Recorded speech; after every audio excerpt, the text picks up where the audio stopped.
Vamos a hablar de la regulación de la conducta alimentaria y los trastornos alimentarios desde una mirada psiconeuroendocrinológica. Nosotros pensamos la psiconeuroendocrinología de los trastornos alimentarios, en este caso, como una red en donde cointeractúan niveles. La distinción de los niveles es una consideración analítica. Cuando hablo de nivel sociocultural, en realidad estoy hablando de cómo impactan la sociedad, pautas sociales y culturales sobre la moda y el ideal de delgadez, que por ejemplo generan distorsiones corporales en sujetos no obesos. En realidad los trastornos alimentarios fueron estudiados en forma masiva a partir del siglo pasado.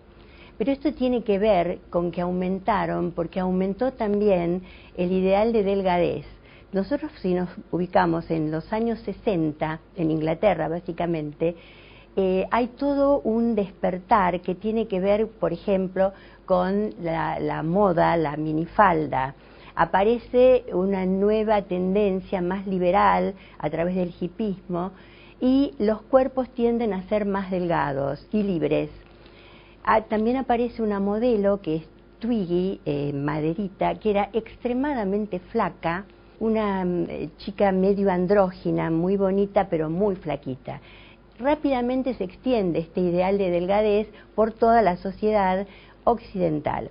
Cuando yo hablo de nivel psicológico, intervienen las características de personalidad de cada sujeto, la vulnerabilidad individual y la vulnerabilidad familiar, que tiene que ver, por ejemplo, en la anorexia, las familias son aglutinadas, no hay como diferencia entre los sistemas de los padres, los hijos, hay una relación muy simbiótica madre-hija. Y se supone que en la bulimia el tipo de familia es como más desligada y hay más patología en la familia. Por otro lado, podemos hablar del nivel metabólico periférico, porque ni bien nosotros empezamos a comer, el alimento ingresa a la boca y produce una serie de feedbacks con el gastrointestinal, en donde está secretando sustancias saciógenas de cistoquinina, o lo contrario, el impulso a comer, que sería el polipéptido pancreático o el neuropéptido I. El nivel neuroquímico central alude a los neurotransmisores y neurohormonas cerebrales. Por ejemplo, la serotonina, que tiende a aumentar, cuando está aumentada, desciende el consumo, desciende la ingesta. Entonces vamos a encontrar la serotonina alta en sujetos delgados y en anoréxicas. O la dopamina, que es la hormona del placer, que tiende a promover la búsqueda de alimentos, la búsqueda de recompensa, y este circuito dopaminérgico está activado en todos los trastornos adictivos. Por otro lado, hay áreas cerebrales del hipotálamo bien definidas, donde el hipotálamo lateral es el centro del apetito, promueve el apetito, y el núcleo ventromedial el centro de la saciedad. Los mensajeros centrales son los neurotransmisores que estábamos señalando. Ahora vamos a hablar del nivel metabólico periférico que veníamos describiendo. Una vez que el alimento ingresa a la boca, genera refuerzos positivos que se multiplican por 3. O sea, no es casual que un obeso nos diga, la verdad que yo no tenía hambre, pero empecé a comer y se desencadenó el apetito. Tiene que ver con esto, con el feedback positivo y el reforzamiento que hay en la boca. Inmediatamente interactúa la comida con el estómago, el intestino delgado, y empiezan a aparecer quimiorreceptores, a expresarse quimiorreceptores del tracto gastrointestinal que monitorean la actividad fisiológica y que van a dar una señal inmediata de saciedad, que forma parte del control posingestivo del apetito. Estas señales estarían alteradas en obesos y en bulímicos. quería señalar como importante que todo esto sucede inmediatamente que yo estoy ingiriendo la comida. Es inmediato, hay una regulación inmediata que tiende a un balance positivo o negativo, según cada sujeto, que estaría alterado justamente en obesos y en bulímicos. Hay, por otro lado, lo que se denomina fase cefálica del apetito, según Braginsky, que tiene que ver con las señales psicológicas que se producen en el medio ambiente, o sea, los inputs que vienen del medio ambiente. La visión y el olfato de la comida son fundamentales, las texturas también. Pero en este caso estamos hablando, vamos por la calle y de repente nos inunda un aroma, el que nos guste a nosotros, que tiene que ver con la palatabilidad. La palabra palatabilidad tiene que ver con lo que nos gusta realmente. Cada uno de nosotros tenemos gustos personales. Pasamos por una pizzería, sentimos el aroma y no tenemos hambre, pero se dispara el deseo de comer. Esto es lo que yo decía, la fase cefálica del apetito. Por otro lado, existen un montón, estoy hablando justamente de eso, procesos sensoriales, cognitivos, posingestivos y posabsortivos que se expresan a través de mecanismos metabólicos, fisiológicos y neuroquímicos. Hay factores extrínsecos, que son los inputs a los que me refería, que son la fase cefálica de la comida. Ese input me remite a mí a un recuerdo infantil, por lo cual se va a activar el hipocampo, que tiene que ver con la memoria, y la amígdala, que tiñe emocionalmente ese recuerdo, justamente de un recuerdo infantil que me remite por ahí a mi abuela que me esperaba cuando venía del colegio. Entonces, con el olor de las tostadas. Entonces se dispara el apetito a pesar de que yo no tenga hambre. Muchos autores hablan de hambre emocional, que es la excusa de los obesos: comí porque estaba triste, porque estaba contenta, porque estaba sola. Inmediatamente aparecen las que yo denomino señales de corto plazo, que son inmediatas a la ingesta, como veníamos diciendo. En el tracto gastrointestinal se van a liberar péptidos, que hay algunos que son orexígenos y otros que son anorexígenos, y que van a enviar la señal al hipotálamo a través del nervio vago. Es todo inmediatamente mientras estamos comiendo. También hay otra señal que sería la de llenado gástrico, que tiene que ver con cuando realmente estamos satisfechos, cuando estamos llenos, inmediatamente va una señal para parar, para detener la ingesta. Esto también está alterado en bulímicos y en obesos. Por otro lado, tenemos las señales de largo plazo, que son la insulina y la leptina.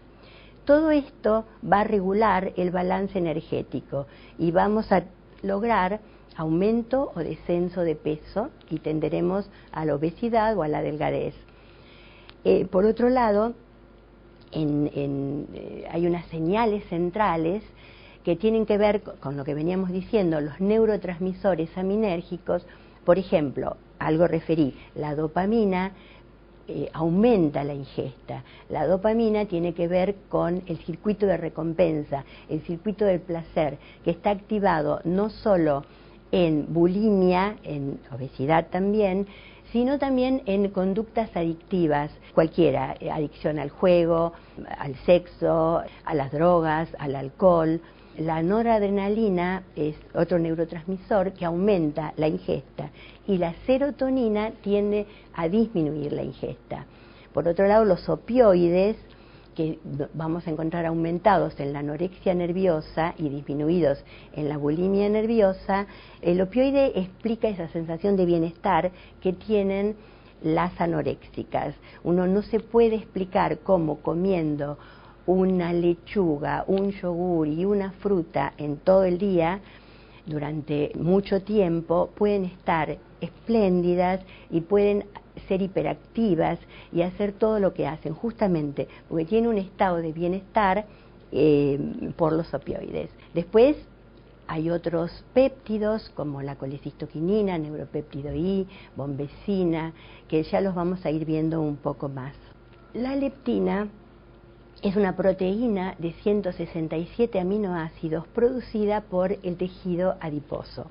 que circula en sangre en relación a la grasa corporal. ¿Por qué? Porque se produce en el adipocito. Entonces, cuanto más gordos somos, mayor cantidad de grasa tenemos, con lo cual habría una leptina aumentada. Si la leptina interviene en el proceso de regular la ingesta y disminuirla, ¿cómo puede ser que los obesos que tienen mucha leptina falle? Justamente hay una leptinoresistencia y también hay una falla a nivel del receptor. Esto entonces hace que no funcione la leptina en obesos y tampoco vamos a ver que funciona en bulímicos. La insulina provee información al cerebro de la reserva grasa también. Actúa como un regulador de la ingesta de comida y balanza energética. Sabemos nosotros que la insulina producida por el páncreas lo que hace es compensar para evitar que circule demasiada glucosa en sangre. Entonces, con la insulina sucede lo mismo.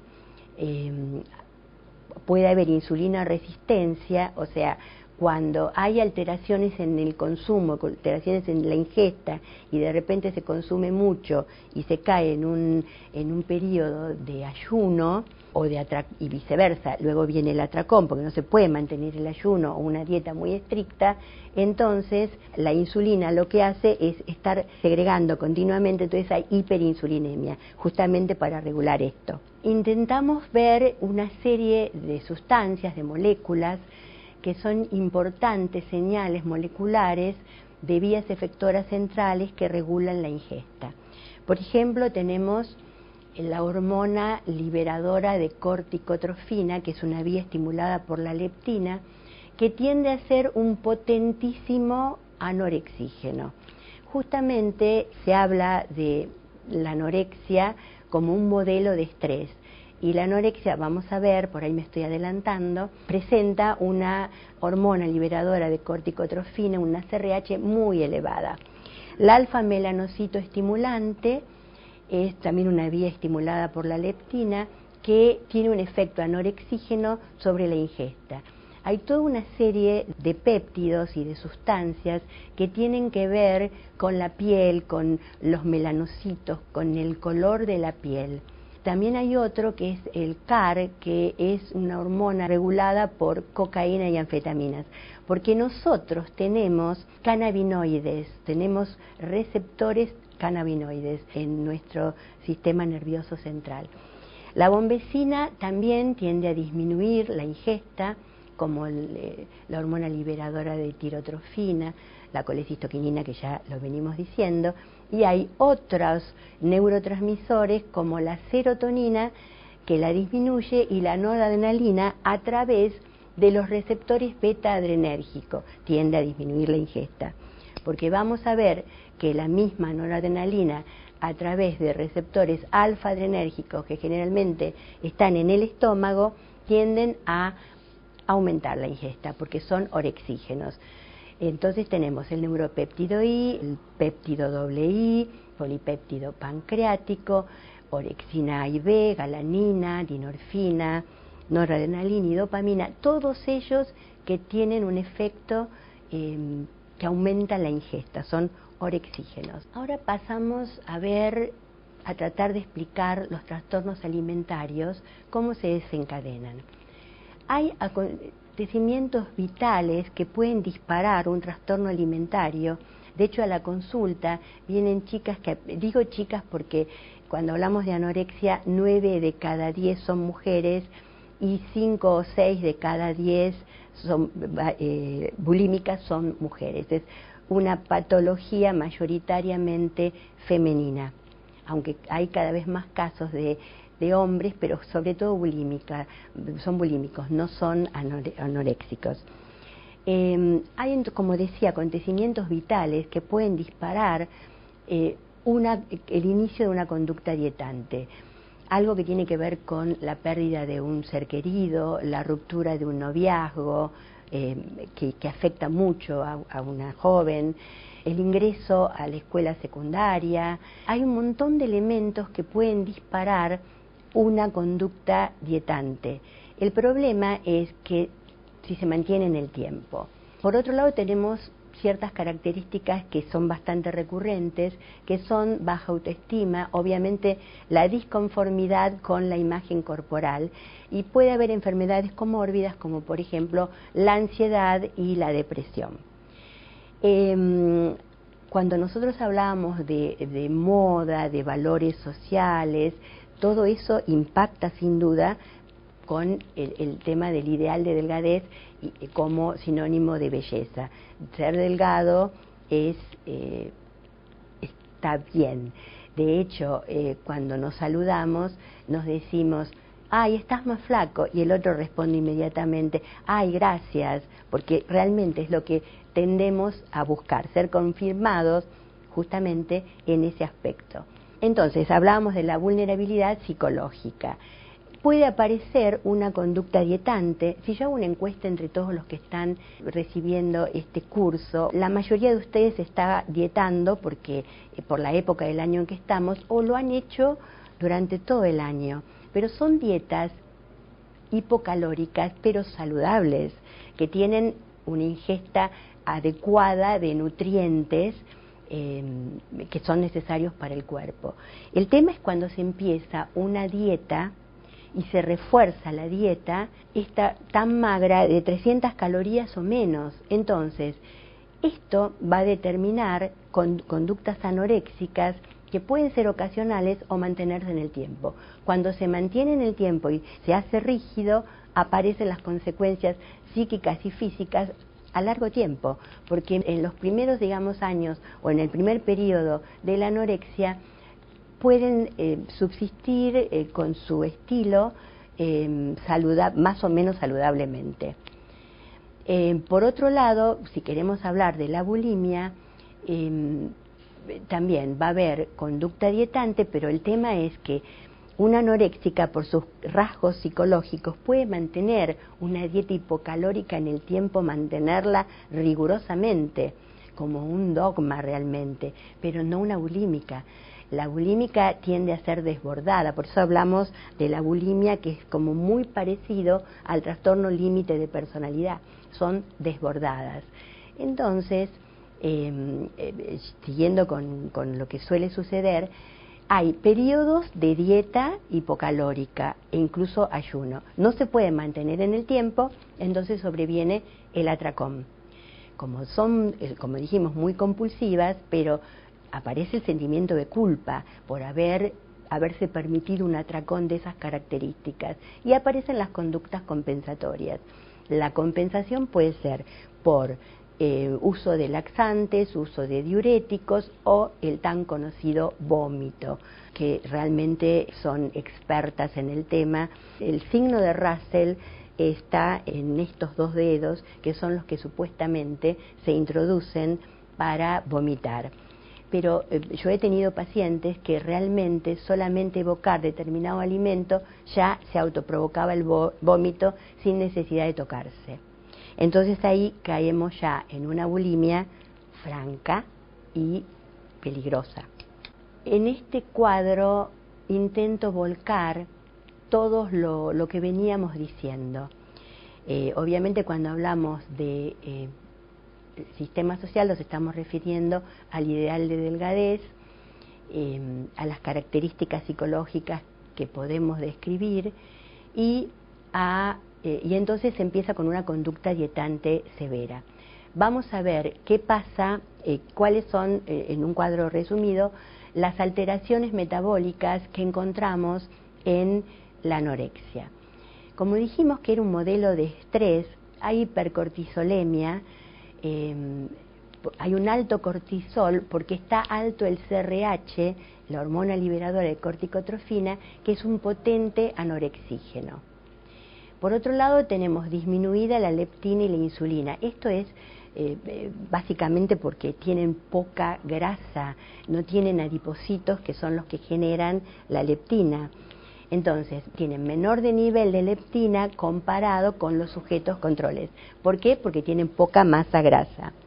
Encontramos menor nivel de leptina en la anorexia nerviosa restrictiva. El neuropéptido I, que tiende a aumentar la ingesta, está disminuida. Pero acá hay una paradoja, que algunos autores lo encuentran aumentado por la acción antagonista de la leptina y del CRH. Vamos a ver ahora las alteraciones a nivel neuroquímico central que encontramos en la anorexia nerviosa. La dopamina está disminuida. Acuérdense que hablábamos que tiene que ver con el placer. Esto explica la aversión gustativa. Realmente son muy selectivas con la comida porque justamente tienen aversiones gustativas. Hay muchos alimentos que realmente los rechazan. Y también por la dopamina baja no hay búsqueda de recompensa puesto en la comida. La serotonina alta justifica la baja ingesta de carbohidratos. La colecistoquinina alta obviamente muestra que hay ese efecto saciógeno plenamente actuando. Los opioides altos, que era por un lado lo que yo explicaba como sensación de bienestar y que por otro lado refuerza la dieta porque tiene como una especie de reforzamiento positivo según algunos autores. La hormona liberadora de corticotrofina está alta en líquido cefalorraquídeo y en la orina. Es un potente anorexígeno y aumenta la termogénesis. Como es una hormona de estrés, como decíamos que podemos explicar la anorexia como un modelo de estrés, a la vez la prolactina, que también es una hormona de estrés, está elevada. La leptina va a aumentar cuando son realimentadas. El neuropéptido I está disminuido, pero bueno, acá también a nivel central también vemos la paradoja que expliqué a nivel periférico, que si bien estaría disminuido, puede aumentar por la acción antagonista de la leptina. Los niveles de la psiconeuroendocrinología en la bulimia nerviosa los vamos a explicar ahora. Nuevamente están la moda, el disparador del ideal de delgadez, etcétera, y el circuito repetitivo dieta, atracón, vómito, que es fundante, que explica justamente la bulimia. Este circuito repetitivo, la dieta que no pueden mantener y que conduce a un atracón, el atracón es realmente un desborde, es un acto solitario. Lo hacen por ahí de pie, con la puerta de la heladera abierta y comiendo lo que sea, como empujándose la comida. Realmente es un acto que definen como vergonzoso. Aparece entonces una culpa y compensan a través del vómito. Este circuito repetitivo va a determinar alteraciones metabólicos, como por ejemplo una curva alterada de glucosa por este ciclo repetitivo. Entonces, hay hiperinsulinemia porque la insulina está alta porque le están diciendo, estamos haciendo dieta, ayuno, entonces baja, nos mandamos un atracón, sube, y así sucesivamente cuando viene la compensación. Entonces hay hiperinsulinemia. El bajo nivel de colecistoquinina y de bombecina periféricas que no ejercen la saciedad, el neuropéptido I aumentado, el péptido II también, que promueven la hiperfagia, aumenta la ingesta de comida y de líquido. Y las alteraciones a nivel neuroquímico central, lo mismo, el CRH, como veníamos diciendo, el CRH está disminuido, que es lo contrario de la anorexia, está disminuido en líquido cefalorraquídeo, entonces no ejerce el poder anorexígeno, pero el neuropéptido I está aumentado, por supuesto aumenta la ingesta. La dopamina alta, hay hiperfagia y a la vez la búsqueda de recompensa. Es propio de la bulimia la comorbilidad con abuso de drogas, abuso de alcohol, pueden ser también jugadoras compulsivas y algunos casos de adicción sexual, que también esto estaría reforzado por la baja autoestima. Tienen por ahí una adicción sexual porque tratan de ser confirmadas todo el tiempo y por eso no por placer, sino realmente para ser confirmadas. La serotonina está disminuida Esto explica el alto consumo de hidratos de carbono, los atracones, la irritabilidad, la depresión y la autoagresión. Como dije, las bulímicas son como que se superpone con el trastorno límite de personalidad, en donde también se ve muchísimo la autoagresión, ¿no? Se laceran, se cortan las piernas, los brazos. Los opioides están disminuidos, lo que digamos reafirma la falta de bienestar y de control. El atracón y el vómito aumentan la beta endorfina, o sea, cuando están atracándose y luego cuando vomitan o compensan, logran un estado de bienestar, pero solamente de este modo, que como vemos no es saludable. La noradrenalina está baja y bueno, esto ya lo dijimos, que actúa a través de los receptores alfa-adrenérgicos. Y el doble péptido I estimula la ingesta, sobre todo en periodos asintomáticos, explica la recidiva. Los trastornos alimentarios pueden ser explicados solamente desde el nivel, lo que denominé analíticamente, nivel sociocultural. Dijimos la moda, ideal de delgadez. Evidentemente los trastornos alimentarios existen desde muy antiguo. La descripción de la anorexia fue en el siglo XVII y autores contemporáneos hablan de la santa anorexia, están refiriéndose a las santas místicas de los siglos XIII en adelante, que tenían realmente, cuando las estudiamos, tienen todas las características de las anoréxicas. Por ahí no una distorsión de la imagen corporal, pero un deseo de flacura, un deseo de no comer nada, como decía Santa Catalina de Siena, que vivió en el siglo XIII. Entonces, como digo, estos trastornos existieron a lo largo del tiempo, pero, como expliqué hace un rato, se desarrollan básicamente en el siglo pasado, a partir de 1960 en adelante. Entonces yo solo puedo explicar el trastorno alimentario puntualizando, focalizando en ese área. También hay muchas teorías psicológicas excelentes que explican el trastorno alimentario focalizando en el nivel psicológico. Por ejemplo, los lacanianos hablan de anorexia igual deseo de nada. También lo puedo explicar desde el nivel metabólico periférico, por todo lo que ya mostré, o del nivel neuroquímico central, por una disregulación de determinados neurotransmisores. Pero el intento de la psiconeuroendocrinología justamente es explicar todo lo que pasa en el sujeto y tenerlo en mente cuando hacemos terapia. Volviendo a la bulimia nerviosa, encontramos aumento de la capacidad del estómago, vaciamiento gástrico enlentecido. Acuérdense que dije que eran señales que llegan al cerebro de que hay que parar de comer, pero justamente por esas conductas de atracón y vómito van a tener un enlentecido vaciamiento gástrico. Hay también una disminución de la función serotoninérgica y una tendencia a comer alto contenido graso, que provocan hambre más cercano, o sea, repetir la comida pronto, mayor urgencia de que se realice la próxima comida. Y también, según la cantidad de atracones que tengan en la semana y en el mes, va a haber mayor urgencia a la comida. Luego tenemos en anorexia nerviosa una menor sensibilidad al hambre, una mayor sensibilidad a la saciedad por hidratos de carbono, justamente lo contrario de las bulímicas, y una mayor saciedad de grasas y una gran aversión a las comidas grasas, sobre todo en la anorexia restrictiva.